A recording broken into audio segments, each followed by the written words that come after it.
Pak Kapolri, selamat pagi. Siap, selamat pagi Bapak Presiden. Enggak, ini saya di Tanjung Priok, ada keluhan, banyak keluhan dari para driver kontainer yang berkaitan dengan pungutan liar, pungli.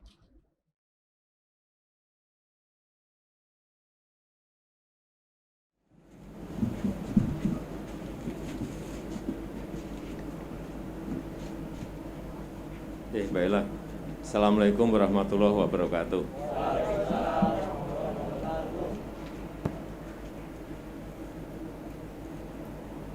Pagi hari ini saya senang bisa bertemu dengan Bapak-Bapak semuanya. Saya mendapatkan keluhan yang saya lihat dari media sosial. Terutama driver banyak yang mengeluh karena urusan bongkar muat. Benar enggak? Tolong nanti diceritakan problemnya apa sehingga kita bisa memberikan jalan keluar. Dan tidak usah takut dengan Pak Menteri atau pimpinan-pimpinan di pelabuhan di sini. Disampaikan apa adanya, kalau bisa dicarikan jalan keluar akan saya carikan secepat-cepatnya. Saya rasa saya mampir ke sini hanya untuk itu. Silakan.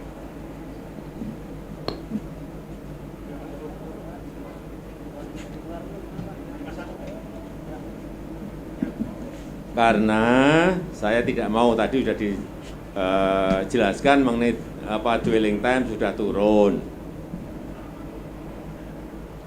Kemudian yang kita inginkan juga kecepatan bongkar dan muat. Antriannya jelas, tidak ada pungutan. Sehingga driver mestinya merasa nyaman semuanya.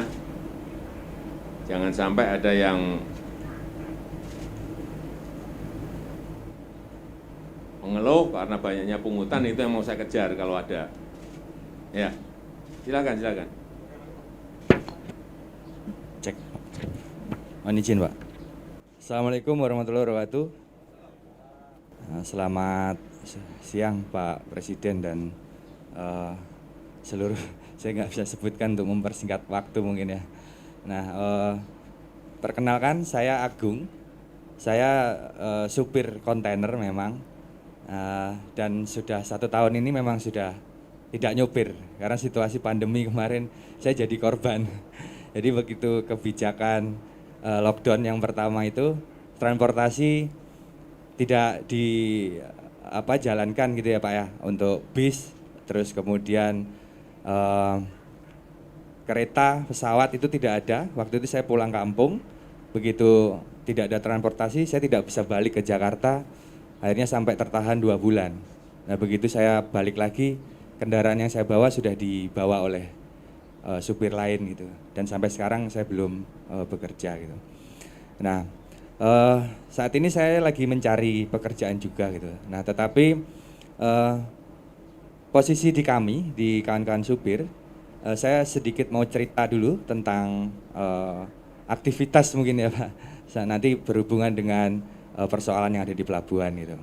Jadi kalau bicara tentang masalah di pengemudi itu sekitar sebelum ada pelabuhan yang baru ya, saya kira-kira sekitar 4 tahunan mungkin ya Pak ya, yang NPCT-1 yang baru. Kalau Pak Jokowi tadi menyinggung tentang adanya yang viral-viral itu kan memang ada di NPCT-1 gitu. Nah dulu pada saat pembangunan tol dari Priok, tol layang ya Pak, dari Priok ke Cakung gitu, yang akses ke Cikampek gitu. Nah itu berbarengan dengan pembangunan terminal yang baru yaitu NPCT-1. Nah dulu situasinya sangat luar biasa untuk kemacetannya karena di jalan itu aksesnya tol pada saat pembangunan itu ada jalur kecil yang itu menjadi menyempit gitu, dan itu hampir tiap hari itu dalam proses pembangunan tol dan proses pembangunan operasionalnya NPCT-1 yang baru, yang mungkin ya perusahaan baru berjalan dan pekerjanya juga baru gitu kan. Jadi menambah juga deretan kemacetan gitu kan, pelayanannya mungkin masih belum seperti perusahaan yang sebelumnya berjalan begitu. Nah, ketika terjadi kemacetan itu yang akibat dari proses bongkar muat di pelabuhan, kami juga mengalami tentang tindakan kriminalitas, Pak, gitu ketika macet gitu. Nah, banyak sekali kawan-kawan tuh hampir tiap hari sampai hari ini pun juga mengalami tentang tindakan kriminalitas gitu. Ya, pada saat macet gitu, kawan-kawan ini diambillah barangnya. Kalau di Tanjung Priok ini sebutnya asmoro, Pak.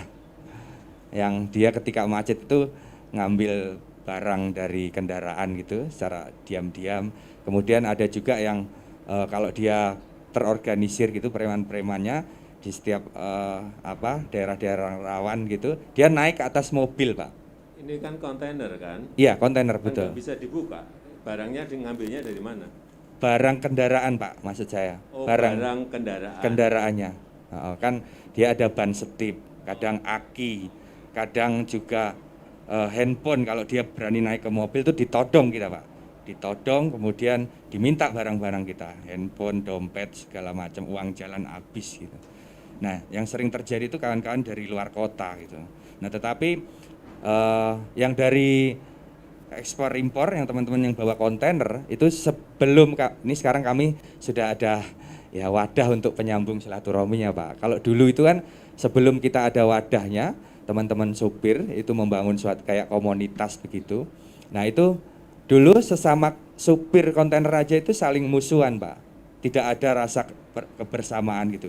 Begitu keadaan macet, ada di depannya itu ada yang dinaikin mobilnya naik ke atas mobil gitu, bawa celurit apa nodong gitu. Itu nggak ada yang berani nolong, Pak. Padahal itu depan, belakang, samping, kanan itu kan kendaraan semua dan itu orang semua gitu. Itu sangat memprihatinkan dulu. Karena dia takut kalau posisinya nanti dia membantu, preman-preman itu akan nyerang balik begitu ke dirinya. Maka dia lebih memilih tutup kaca. Nah, itu memperhatikan sekali gitu kan. Nah, waktu itu kalau keadaan kayak gitu kita diamkan, nah ini kapan bisa kita selesaikan bareng-bareng gitu. Sekarang masih ada enggak itu? Masih, itu, Pak. Tadi kan ngomongnya dulu. Sekarang masih? Masih, Pak. Masih?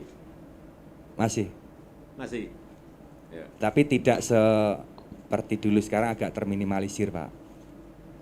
Kalau sekarang kan kawan-kawan ini sudah saling kenal nih. Kayak saya misalkan sama Bang Hakim ini kan beda daerah. Biasanya kan kawan-kawan supir yang di sini itu kan merantaunya itu kan satu kampung nih, misalkan dari Jawa gitu.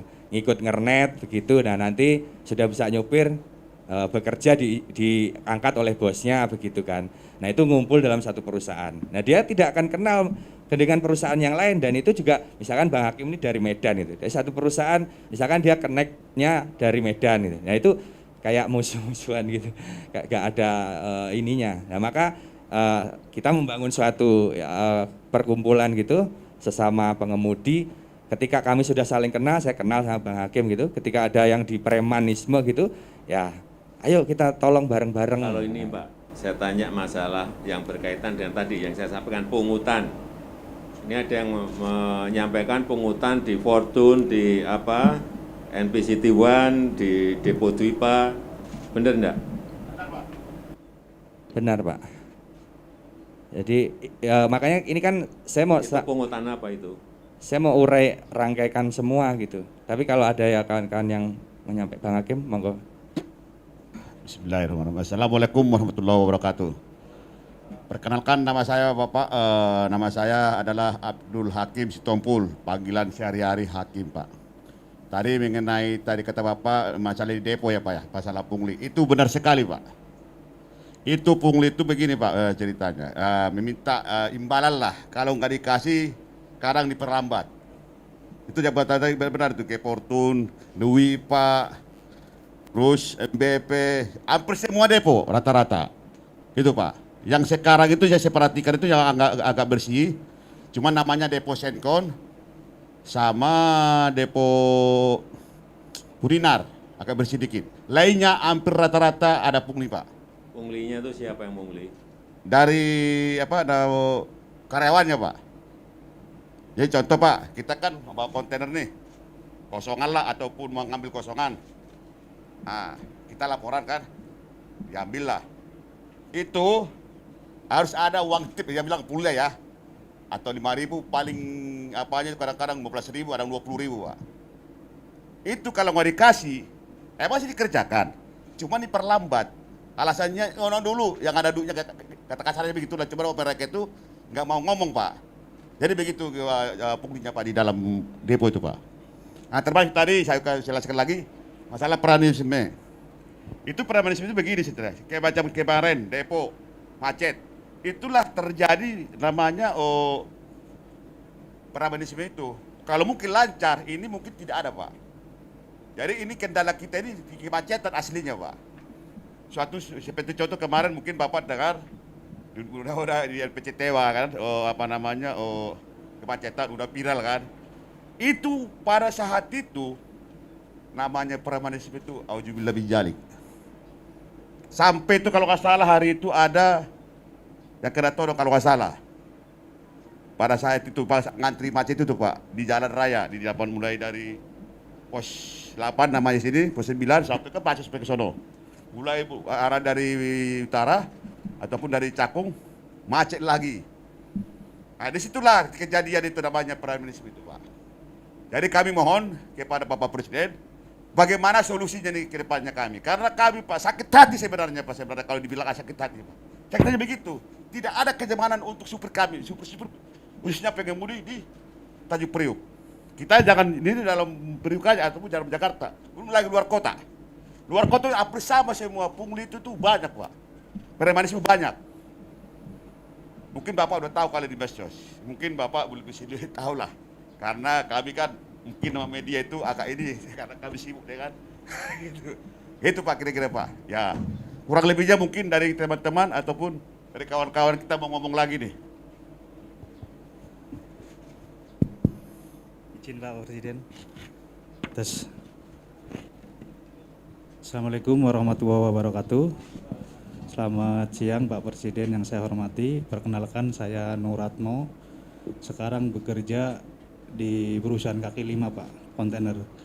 Kaki 5 itu perusahaan yang punya mobil cuma 1-2. Tuh. Nah, hari ini saya lumayan bergembira. Semalam jam 10 malam saya ditelepon sama temen habis narik dari Kerawang. Mo, kamu di mana? Ini habis pulang narik bawa isoteng kimia dari ini. Ini katanya mau Pak ketemu Bapak Presiden. Jadi ini kedua kalinya saya ketemu Bapak Presiden. Yang pertama tahun 2019, waktu itu saya dipanggil ke istana. Waktu itu saya jadi supir awak mobil tangki Pertamina Pak. Mungkin Pak Presiden masih ingat. Nah teman saya bilang, kasus kamu yang di Pertamina udah selesai belum? Belum selesai. Ya udah mumpung sekalian nanti bisa sampaikan ke Pak Presiden bahwa persoalan belum selesai. Jadi persoalan saya yang dulu di Pertamina itu belum selesai, belum dikasih apa-apa, pesangon atau apapun sama sekali belum. Yang kurang lebih 1.000 orang itu. Saya berharap ini, ya berharap banget lah ini bisa ditindaklanjuti secepatnya. Nah, terkait saya ngomongin masalah kemacetan, karena saya dari tahun 97 memang di kontainer, saya masuk Pertamina tahun 2010. Setelah berharap masuk Pertamina itu ada kebaikan lah, ada jenjang yang lebih baik, ternyata juga sama-sama aja di PHK juga nggak dapat pesangon. Jadi terkait kemacetan memang benar tadi Depo Fortune, ini Depo Fortune kalau di kelompok supir ini kategorinya depo laknat. Jadi dicap depo laknat karena memang dampak dari kemacetan Depo Fortune ini memang sangat luar biasa. Jadi bisa mengimbas ke arah Cakung, mengimbas ke arah Pak Kapolri, selamat pagi. Siap, selamat pagi Bapak Presiden. Enggak, ini saya di Tanjung Priok. Ada banyak keluhan dari para driver kontainer yang berkaitan dengan pungutan liar, pungli di Fortune, di NPCT One, kemudian di Depo Dwipa. Pertama itu. Siap. Yang kedua juga kalau pas macet itu banyak driver-driver yang dipalak sama preman-preman. Ini keluhan ini tolong bisa diselesaikan. Itu aja, Siap. Pak Bori. Iya. Sekarang, Ya, terima kasih. Makasih. kami masih dengan Pak Panglima di Jawa Barat. Ya, oke. Nggak apa-apa. Kami Ya, berikan tips. itu aja. Terima kasih. Lanjut Pak ya. Ya, jadi dampak dari kemacetan satu tempat itu berdampak memang kemana-mana. Kayak di Depo Fortune itu bisa berdampak ke Cakung, bisa berdampak ke Cilincing. Itu orang bongkar bisa sampai seharian baru selesai. Nah, benar dikatakan dampak dari kemacetan itu akhirnya timbulnya premanisme itu. Nah, kita sudah beberapa kali memang bikin semacam klarifikasi ke depo tersebut karena ini berdampak luar biasa, tapi memang sampai saat ini belum ada perubahan yang konkret. Terus terkait pelayanan yang di pelabuhan, kebetulan memang ini kan situasinya nggak tentu, makanya kemarin ada satu aparat kepolisian yang mengontrol situasi di NP Citiban gara-gara ini viral, ngontrolnya pagi ya pasti lancar. Karena kalau pagi kita itu adanya di pabrik. Kalau jam segini kita biasanya adanya di pabrik, lagi muat atau lagi bongkar. Nah, macet-macet itu biasanya mulai habis maghrib atau habis isya sampai malam. Itu biasanya. Nah, itu di hari-hari tertentu memang nggak semua hari. Biasanya malam Rebo, malam Kamis, Jumat Sabtu itulah. Nah, memang itu dampaknya bisa kemana-mana. Makanya harapan saya dan teman-teman ya terkait kemacetan yang berdampak premanisme ini bisa secepatnya dibenahin. Itu dari saya, terima kasih. Assalamualaikum warahmatullahi wabarakatuh. Ya, saya sudah nangkep semuanya apa yang diinginkan oleh Bapak-bapak semuanya. Tadi juga sudah saya perintah langsung ke Kapolri untuk dicek di lapangan, diselesaikan, nanti pasti akan melapor ke saya. Sini juga saya kira sudah didengar langsung oleh Pak Kapolda Metro, tapi saya enggak perintah langsung, perintahnya ke Kapolri biar semuanya jelas. Dan bisa diselesaikan di lapangan, nanti akan saya ikuti ini, proses ini. Nah, kalau keluhan-keluhan seperti itu tidak diselesaikan, udah pendapatannya sedikit, masih kena preman, masih kena pungli, itu yang saya baca di ini, di status di media sosial yang saya lihat keluhan seperti itu memang harus kita selesaikan dan diperhatikan. Saya rasa itu yang bisa saya sampaikan pada kesempatan yang baik ini. Sekali lagi saya terima kasih atas pertemuan pagi hari ini. Nanti coba prosesnya ini akan saya ikuti. Nanti saya akan cek ke bapak-bapak tadi yang menyampaikan apakah sudah terjadi perbaikan atau belum. Kalau enggak, nanti saya undang lagi di lain waktu. Yeah. Terima kasih, karena saya masih ada acara yang lain. Saya tutup, terima kasih. Assalamualaikum warahmatullahi wabarakatuh.